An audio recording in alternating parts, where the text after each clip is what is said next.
Ok. Hola, ¿cómo están? Espero que muy bien, muy contentos. Nosotros también. Estamos contentos. Estamos bien.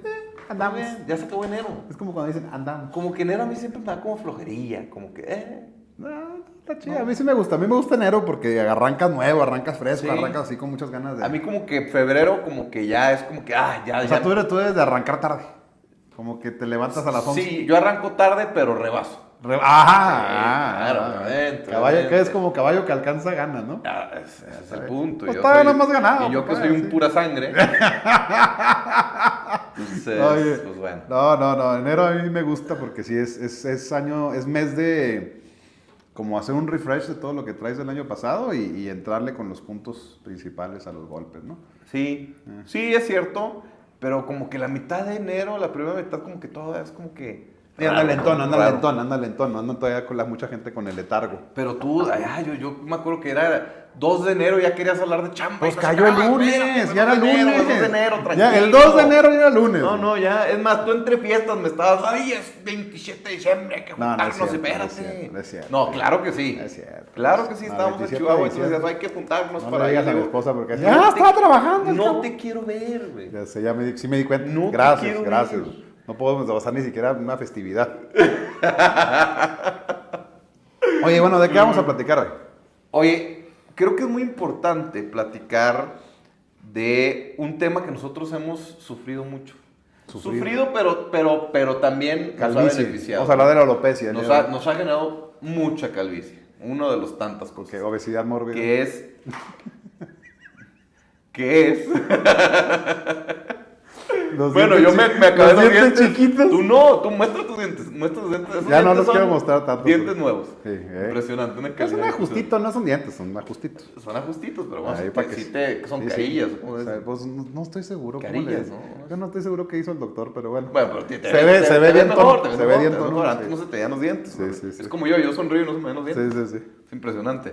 Pero bueno, es el estrés. Ya hablamos en su momento del estrés. Y si quieren saber de estrés, vean el episodio número 1. Sí. Algo que nos generó muchísimo estrés y nos sigue generando estrés por otra manera Claro, fue la famosísima ley FinTech. correcto. Obviamente, pues creo que es un tema que hay que platicar.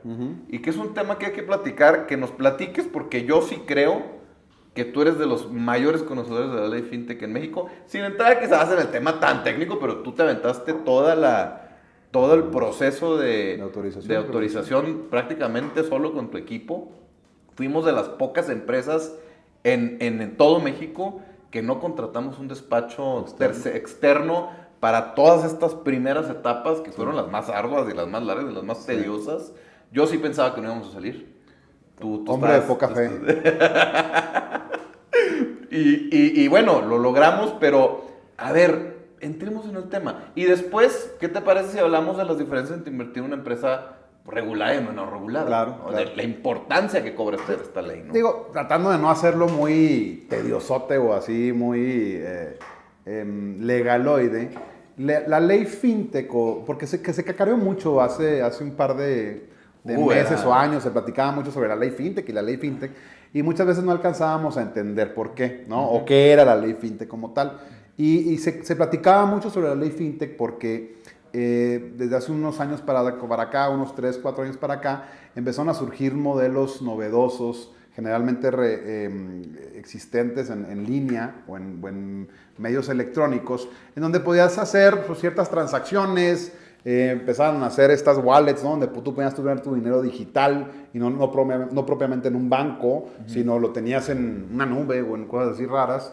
Y luego también empezaron a surgir empresas como nosotros, donde podías a través de estas plataformas digitales, pues invertir, adquirir pues, créditos o adquirir financiamiento de diferente tipo o invertir en esos tipos de créditos o en esos financiamientos, etcétera, etcétera, etcétera, ¿no?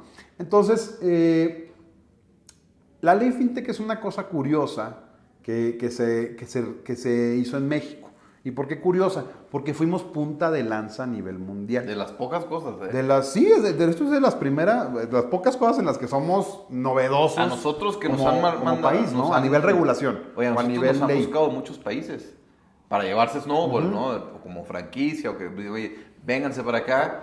Y por lo general nos dicen, es que aquí en el país se están basando en la ley En la ley de mexicana. México, No, pues nos pasó en Panamá, donde platicamos ahí con el secretario de Economía, me parece que Así era. es. Justamente donde ellos están formulando su propia ley fintech y nos preguntan, oye, pero ¿cómo se hace? ¿Cómo se come? ¿Cómo funciona? Etcétera. En Perú, en Perú va avanzando. En Chile acaban de formular ahorita su ley fintech, apenas ahorita, o sea, estamos hablando de una distancia de 5 años de diferencia. Sí. Entonces, sí es en cierto sentido un orgullo mexicano haber sacado una ley fintech. Sin embargo, los que estamos en el sector, en su mayoría, consideramos que fue una regulación muy pronta. ¿Y a qué nos referimos con una regulación muy pronta? Habíamos nacido con muy poco tiempo antes, la gran mayoría, había unos que sí tenían un poquito más de tiempo, pero no era digamos, no había una gran adoptación, o no estaba tan adoptado en el país. Adoptación no se dice, no creo que exista, güey. Adopción. Adopción. Sí, dije, no sé bien eso. Vengo a la adoptación de ese niño. No. Pero no había una gran adopción de estos medios, ¿no? Inclusive, la gran adopción que empieza a surgir de este tipo de plataformas, adopción, todo el tiempo, se da justamente con la pandemia, ¿no? Donde empezamos a ver un gran crecimiento de los sectores, tanto, pues los sectores fintechs regulados como tal, ¿no? Sí. Y bueno, para hacer un resumen de qué es, de dónde nace, o más bien qué es lo que regula, esta ley surge en el 2018, es publicada en el 2018, es una ley que viene del sexenio anterior, del gobierno anterior. Empieza con Peña Nieto. Con Peña Nieto. Se promulga con Peña Nieto porque es en marzo del 2018 y después la ejecución como tal, pues ya le toca al gobierno actual. Así es. Y es una ley que cuando surge, pues tiene muchos buenos deseos y poco entendimiento del sector, al menos desde el punto de vista de los actores que esperamos esta ley, ¿no? Perdón, volví a patear la cámara, entonces ya tengo que dejarlo. Parece que está temblando, ¿o qué? Sí, okay, bueno. Perdón. Entonces, digamos que de pronto éramos empresas, en su gran mayoría... Startups. Pues sí, empresas, digamos, reciente creación o con una creación no necesariamente de 4 o 5 años, donde habíamos trabajado mucho con tecnología, que en un origen éramos empresas de tecnología, al menos en nuestro caso, ¿no? Había otras que venían del ramo de las OFOMs, otras del ramo de diferentes ramos financieros. Nosotros nacemos desde la tecnología, buscando justamente pues, una mayor escalabilidad, ¿no? Y cuando llega esta ley, pues es una ley muy dirigida a instituciones financieras, porque era lo que nos íbamos a convertir, ¿no? Así es. En instituciones financieras. Y venía con puntos muy específicos relativos al tema de la prevención del lavado de dinero, al tema de pues, cuidar al público inversionista, al tema de que fuéramos empresas serias, empresas que cuando hablan de regulación, pues se habla de que hay una verificación por parte del Estado o de las autoridades que pone para poder verificar qué estamos haciendo nosotros, ¿no? Y es por eso que nosotros tenemos que estar reportando, pues, cómo están nuestros financieros, qué hacemos con el recurso de terceros, cómo van las empresas que se fondean, o cómo van las tasas de créditos que se realizan, etc. No, pero a ver, tenemos que tener manuales de operación de absolutamente todo. Y yo me acuerdo de eso cuando estábamos en ese momento, decir, oye, necesitamos el manual de operación de finanzas, necesitamos el manual de operación de riesgos, necesitamos el manual de operación todo tienes que ser tan detallado que nosotros fue un reto, era como... Era un reto muy difícil, ¿no? O sea, porque sí fue un reto, y más cuando éramos empresas en su mayoría pequeñas. Yo recuerdo, hablaba con un par en su momento, que eran de 10 empleados, 2 empleados, nosotros en su momento cuando arrancamos 8 o 10 empleados, cuando justo, o 10 participantes, ¿no? Que en el arranque de esta etapa regulada. Y bueno, en el 2018 sale esta ley, ¿y qué es lo que nos dice esta ley? Pues primero que nada, que todas aquellas empresas, bueno, digamos que regula 2 partes principales. Una, los fondos de pago electrónico, que son todas aquellas wallets, todos aquellos, pues, especie de neobancos que surgieron y que hay muchísimos ahorita. La banca digital, ¿no? Donde tú puedes tener una cuenta en un espacio que no es un banco como tal, ¿no? Y donde tú tienes una cuenta individualizada y esa cuenta, pues puedes meterle dinero y tú puedes decirle a este jugador que se llama un IFPE o una institución de fondo de pago electrónico, pues que mande el dinero a tal o cual lado, ¿no? A tal cuenta o pague tal servicio. ¿No? Pues digamos que se encargan ellos de crearle cuentas individualizadas a diferentes personas donde pueden tener sus recursos. Así es. ¿Para qué? Para una gran variedad de circunstancias. Que pague los servicios, que pagues aquello, que mandes lana para allá, que etcétera, etcétera, etcétera. Y luego surge otra figura, esa es hay dos figuras principales, digamos, que regula esa ley, las IFPES y las instituciones de financiamiento colectivo. Que es donde entramos nosotros y que está subcategorizada también. Las instituciones de financiamiento colectivo, digamos que lo que hacen es ser un intermediario entre alguien que está buscando lana, llámese solicitante, y otra persona que se llama inversionista, que es el que pone la lana. Y lo que hace el intermediario es pues que estos se conozcan a través de medios electrónicos y apoyar, digamos, en la celebración de sus contratos entre ellos y que las cosas que están ellos, pues, digamos, acordando entre ellos, pues se cumplan, básicamente. Hay tres tipos de financiamiento colectivo, o sea, se subdividió en los financiamientos colectivos como tal entre tres categorías. El financiamiento colectivo de deuda, que en su gran mayoría en México es peer-to-peer, o sea, tú le prestas, tú como entre persona pequeño usuario, pequeño inversionista, le prestas a otro pequeño solicitante. No es una deuda corporativa, es una existen deuda algunas, pero existen algunas, pero peer-to-peer, hablando de peer-to-peer específicamente, es préstamos entre personas, ¿no? Correcto. Directamente, yo estoy buscando 30,000 pesos, yo te presto esos 30,000 pesos y te los presto. Me subo a una plataforma, yo pidiendo el dinero, tú me pides, acordamos una tasa a través de la plataforma y tú me pagas. Ahí tienes a los yo te presto, prestadero, etc. Así es. Posteriormente hay otra rubro, ¿no? Que es el de copropiedad y regalías, que es más enfocado en el tema inmobiliario, para el tema de copropiedad, es decir, donde mucha gente adquiere un bien inmueble, ¿no? entre varias personas y pues la plataforma está intermediando otra vez también para poder adquirir las dos. Ahí tienes los 100 ladrillos, los Send to Crowd, Brick, etcétera, ¿no? Y hay una tercera categoría que son los de capital. Los de capital que son que adquieres acciones de diferentes empresas y te vuelves parte socio de esas empresas, ¿no? Y puedes tener una gran cantidad de beneficios, ¿no? Ahí tienes a Snowball. Snowball, no más, no hay nadie más. No hay nadie más que valga la pena mencionar. Es broma, saludos. No es sí, es cierto. La única que bueno, entonces, digamos que esas son las principales figuras que se regulan.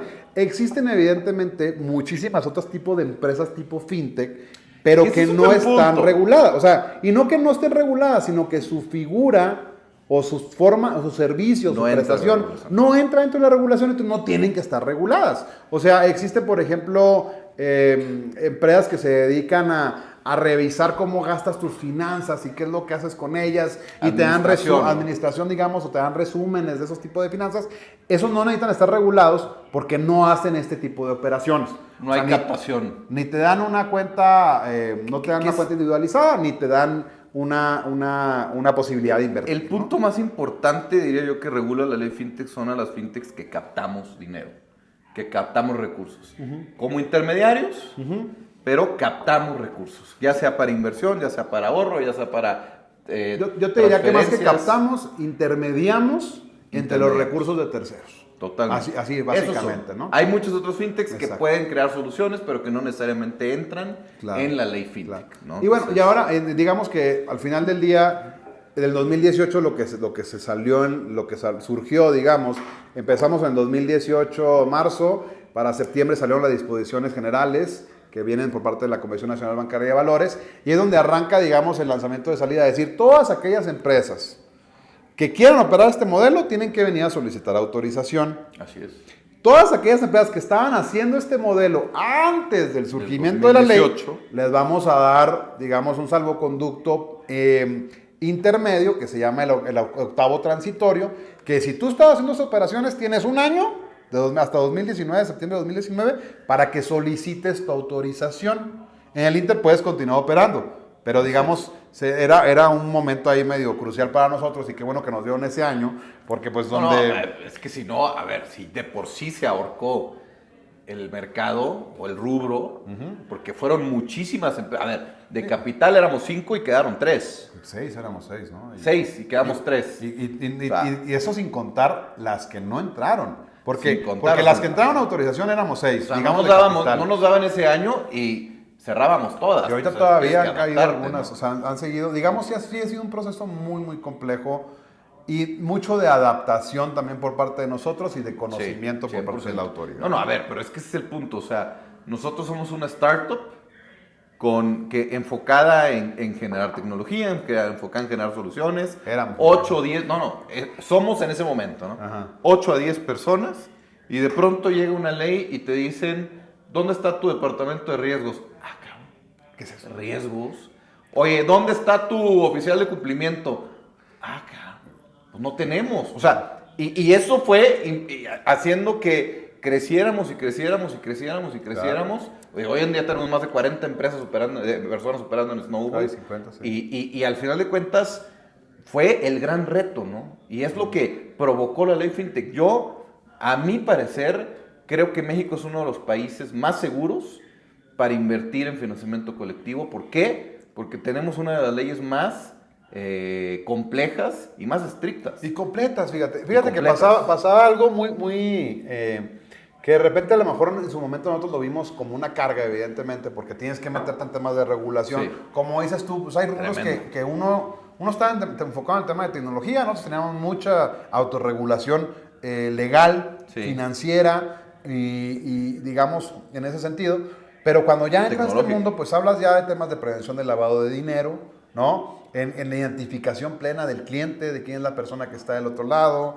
en límites de inversionistas, por ejemplo, eso también es importante. O sea, todo eso viene, digamos, categorizado dentro de la ley, que cuando a lo mejor en su momento, cuando lo estábamos haciendo y teníamos que regresar otra vez a los fierros y decir, oye, hay que desarrollar esta parte, desarrollar este tipo de escenarios adicionales, pues era muy pesado para nosotros como empresa, porque era una inversión plena, ¿no? O sea, y hablando ahorita de lo que hablamos en el otro podcast, pues son esos momentos donde tienes que... tienes que volver a sacar, levantar dinero para poder afrontar los riesgos que traes ahí enfrente.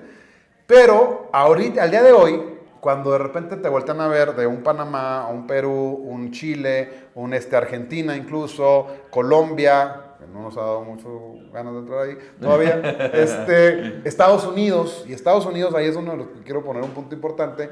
Por ejemplo, Estados Unidos en particular, me acuerdo que nos decía el compliance officer, que es el oficial de cumplimiento de allá, y el abogado, sí, tenemos que revisar, porque pues, es que una plataforma mexicana entrando a Estados Unidos, hay que revisar cómo funciona, y cuando vieron los procesos que teníamos, pues son idénticos, inclusive en algunos casos mucho más laboriosos y robustos que lo que se necesitan de aquel lado, ¿no? Esa fue una de nuestras ventajas. Digamos que fue la ventaja que encontramos del golpe de ser regulados, ¿no? O sea... 100%, pero a ver, tan simple y sencillo que nosotros dejamos de operar como startups. Exacto. Y empezamos a operar como una institución financiera. Exactamente. Con todo lo bueno y todo lo malo que eso implica, ¿eh? Correcto. Porque obviamente, a ver, todos nuestros procesos tienen que estar aprobados por la Comisión Nacional Bancaria de Valores.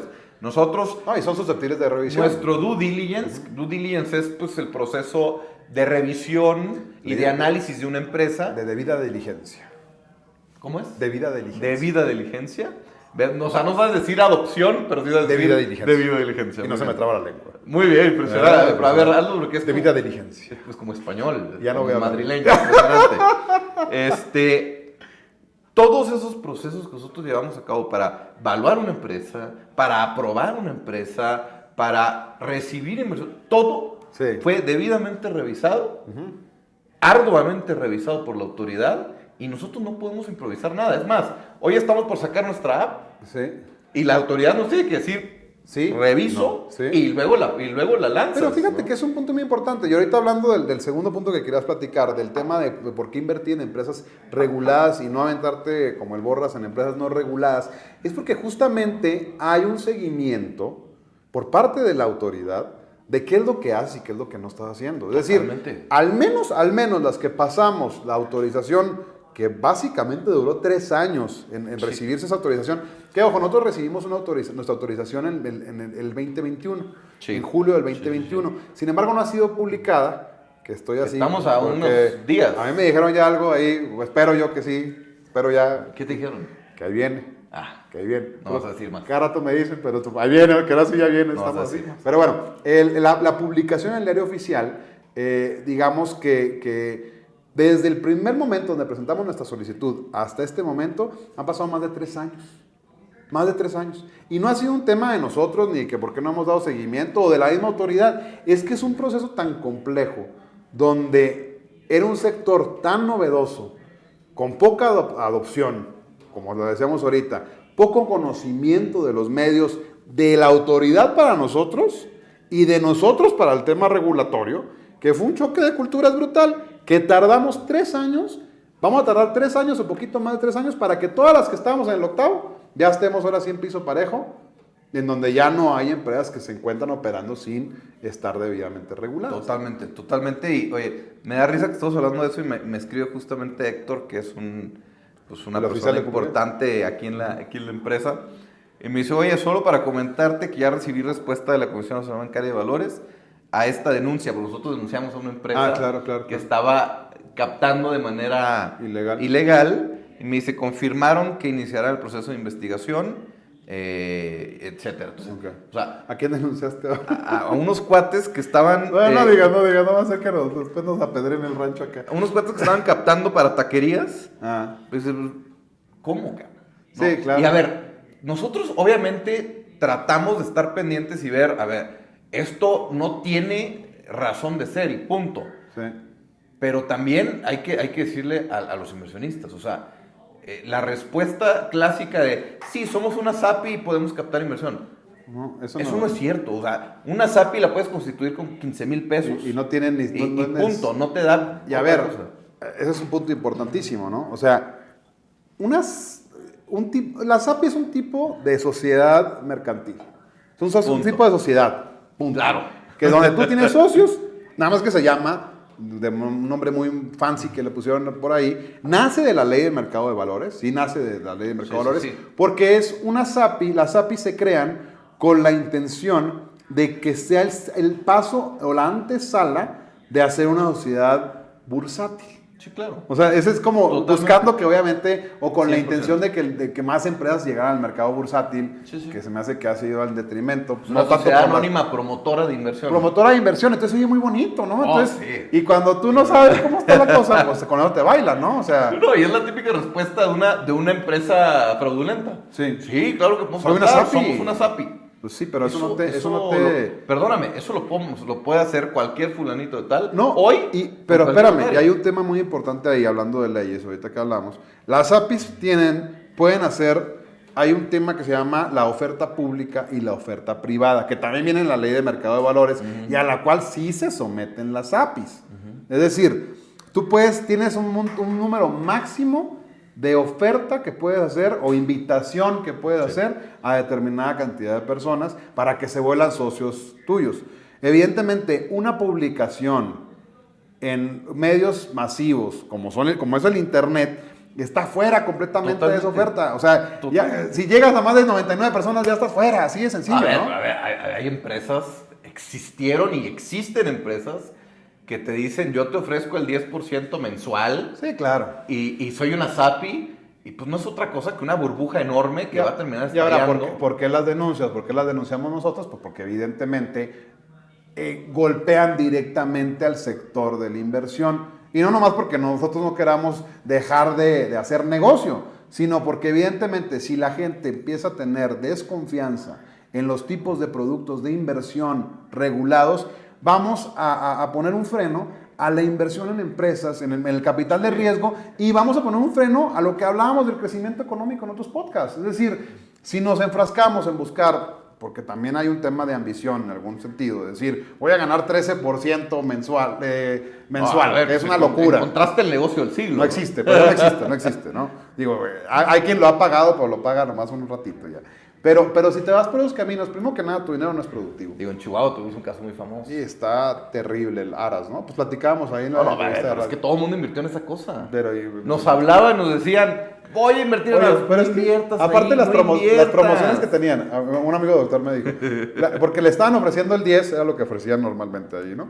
Y lo decía, oye, pero es que si eres doctor y lo das en efectivo, te dan el 13. Esto, oye, pues es que eso ya te prende un foco, ¿no? O De sea, alguna manera. ¿Cómo fregados? Pensaste que eso era real, pero conocemos gente que hipotecó la casa Sí, y que invirtió esa lana. Sí, y que hoy en día mala onda, no saben qué hacer, ¿no? Están... Pero bueno, no era de eso el podcast de hoy. No, pero sí es un punto donde... ¿Por qué no mencionamos? Porque es importante que las empresas estén debidamente reguladas o en un proceso, o sea, en un proceso regulatorio y que estén siendo vigiladas por parte de la autoridad. A nosotros nos regulan y nos vigila y tenemos que reportarle a la Secretaría de Hacienda y Crédito Público, a Banco de México, a la Comisión Nacional Bancaria de Valores y a Conducef. Entonces, es que nos va a defender a ustedes de nosotros, ¿no? Bueno, pero a ver, o de las cosas que nosotros hagamos. Estamos mal. tan regulados que nosotros ni siquiera podemos decidir el día de mañana cambiar nuestras comisiones. ¿No? Y el Bueno, día de mañana podemos eso de, decidirlo, a pero ver, hay que acudir. Nuestro negocio, sí, Hay que acudir no a lo podemos solicitar la hacer autorización. nosotros. Sí, claro. ¿No? O sea, somos un tipo de empresa en donde ni siquiera podemos definir por nosotros mismos nuestros ingresos. Te voy a dar un paso más atrás. Ese nivel. Nuestros socios, si yo quisiera sumar un socio nuevo a la sociedad, yo tengo que acudir ante la autoridad y decirle, oye, Mengano, este es mi socio, aquí está su file, aquí está su reporte. Es un punto importante. Parte de la regulación, parte del proceso que hicimos es el conocimiento pleno de quiénes somos nosotros y quién está detrás de la empresa. Y no únicamente, y cuando son arriba de 10%, que tienen un valor arriba de 10% dentro de la empresa, o son dueños de mayor del 10% dentro de la empresa, no solamente es saber quién es y qué hace y de dónde se genera la lana, es cuánta lana tienes en el banco, cuánta lana tienes en propiedades, cuál es tu carro, y cada año me vas a estar actualizando. ¿Me estás diciendo que la comisión sabe cuánto tengo en el banco? Tu papá. y por ende tú, porque de hecho... Como digo, al final del día es parte de, o sea, es parte de toda la revisión que tiene que hacer con toda la gente que activamente tiene acciones. La comisión. Qué vergüenza. Oye, el calcetín roto, ¿no? Así. Espero la foto del calcetín roto. Espero que no lo hayan revisado en enero. ¿Por qué? Tuvo rudo. Pues la cuesta de nada. La cuesta de enero. Oye, pero bueno. Yo soy muy codo, ya sabes. Digamos que también en eso, de alguna manera, nos conviene estar en empresas reguladas, pues porque también tenemos que tener mecanismos forzosos en el tema de prevención del lavado de dinero. Y que muchas veces uno dice, bueno, ¿a mí qué me sirve? Pero evidentemente, hablando otra vez del tema de crecimiento económico y el tema de legalidades, pues tenemos que estar todos comprometidos con el ejercicio o la búsqueda de que no haya dinero sucio, digamos, en las calles, o que las empresas no reciban dinero sucio, porque no tienen el fin de ser imagínate que de repente tienes un socio que se apellida Guzmán Loera o algo así, y dices, hay un problema ya. Hay un grave problema. A ver, ahí está el tema de Rafael Márquez, por ejemplo. Bueno, que a él lo por tener un socio que no debe haber tenido, y sí aparecía, y sí aparecía en las listas. No sé si ya lo quitaron. Sí aparecía, pero sí ya lo quitaron. En las listas. Pero sí aparecía. El problemón que le implicó eso. Claro. Entonces, y está bien, pues es que es parte de. Nuestra obligación es cuidar que todo aquel que invierte en Snowball no implique un riesgo para la empresa y para sus socios. Y para sus socios. Es correcto. Y todo eso que acabamos de decir no te lo ofrece una empresa que no está regulada. Correcto. ¿No? Entonces, esa es la importancia de entender en dónde vas a invertir, en dónde vas a poner tu dinero, o por medio de quién. Y al final de cuentas, ojo, otra diferenciación importantísima de Snowball. A Snowball no le das tu dinero. Tú no inviertes en Snowball, inviertes por medio de Snowball. Sí, como intermediario, como hablamos. Como intermediario, pero tú como inversionista sabes perfectamente que tu dinero está yendo a la empresa en donde tú elegiste invertir. Correcto. Por medio de Snowball. Correcto. Aquí no hay promesas mágicas, aquí no hay recetas milagrosas de decir, no, Snowball por sí mismo ya te va a dar el 10% mensual. No. Eso sí es... O sea, aquí estás invirtiendo en empresas que existen, que operan, que tienen problemas, que tienen buenos meses, que tienen... De todo. De todo un poco. De todo. En la vida. De todo. Pero estás invirtiendo en empresas. Claro. ¿No? Pues sí, digo, que tienes el respaldo de una empresa regulada al final que está en medio. Claro, y al final del día somos un sector que están haciendo, aunque nos regularon muy pronto, pero es un sector que están haciendo, que yo le veo unas grandes bondades y grande crecimiento que puede haber en México justamente para el crecimiento económico. Somos un sector que cada vez se va a fortalecer más, que va a aprender también de los errores que ha generado. Totalmente. Y que irá buscando tener mejores soluciones, ¿no? Sí. Y es importantísimo entenderlo, que al final del día somos empresas que estamos en esa etapa de consolidación, donde estamos ya con algunos años, ¿no? A cuestas, y donde podemos empezar a revisar temas que pudieron haberse hecho mejor y también evidentemente fortalecer aquellos temas que se hicieron muy bien, ¿no? Totalmente. Pues creo que fue un buen podcast hablando de un tema muy técnico. No entramos tanto a lo técnico, la verdad es que pero la verdad que lo tratamos bajaste bien. Tratamos de no entrarle a lo Se técnico. te da esto de los podcasts, ¿eh? Sí. Eres como el Ibai mexicano. ¡Ah! Muy bien. Bueno, pues con esto nos despedimos. Porque tú no te sientas piqué, cabrón, todo bien, por favor. No. Yo soy Shakira. Ah, tú eres Shakira. Me encanta. Bueno, pues con esto nos despedimos. Nos vemos en el siguiente podcast. Saludos. Bye.